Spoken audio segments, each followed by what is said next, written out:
নমস্কার বন্ধুরা, তন্ডু কিচেনে আপনাদের সবাইকে স্বাগতম। আজকের আমি সামান্য কয়েকটি উপকরণ দিয়ে গোবিন্দভোগ চাল দিয়ে গুজিয়া করে দেখাবো।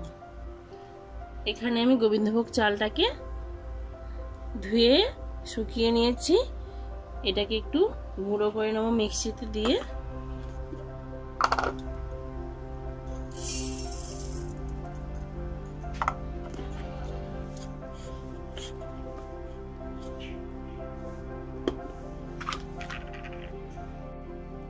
যে বাটি মেপে চাল নিয়েছিলাম সেই বাটির 2 বাটি দুধ নিতে হবে।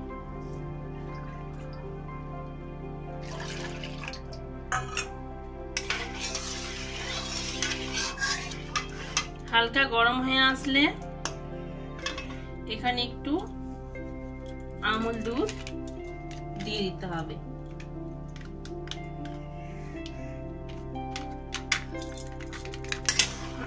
ওই একটু 10 টাকা দামের আমুল দুধের প্যাকেট দুটো দিলে হয়ে যাবে। এবার এটাকে ভালো করে মিশিয়ে নিতে হবে।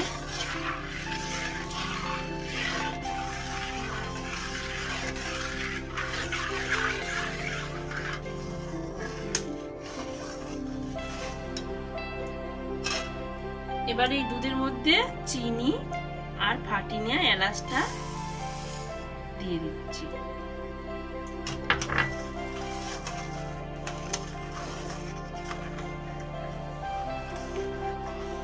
দিয়ে ভালো করে চিনিটাকে গলিয়ে নিতে হবে।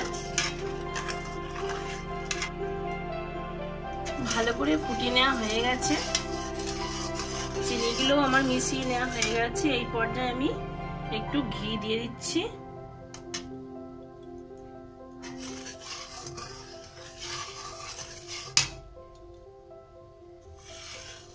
এবার গ্যাসের আঁচটা একদম লো করে দিতে হবে।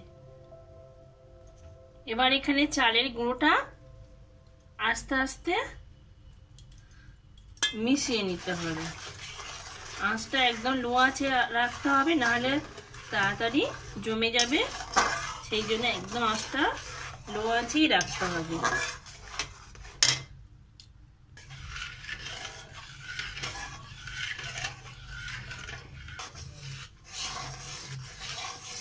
এরকম আস্তে আস্তে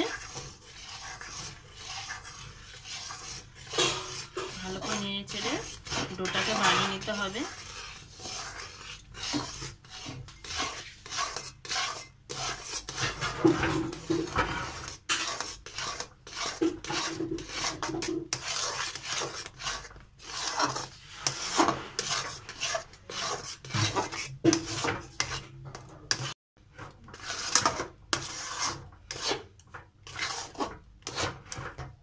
এইভাবে পাক দিয়ে নিতে হবে। মনে রাখতে হবে এই কাজটি একদম লো আঁচেই করতে হবে। যখন কড়া থেকে এরকম ছেড়ে ছেড়ে উঠে আসবে তখন আমি থালার মধ্যে দিয়ে ঠান্ডা করে নেব। উঠে আসছে, এবার আমি নামিয়ে নেব। স্মুথ, খুব সুন্দর ননির মতো একটা থাসা হয়েছে।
কতটা সুন্দর হয়েছে দেখুন।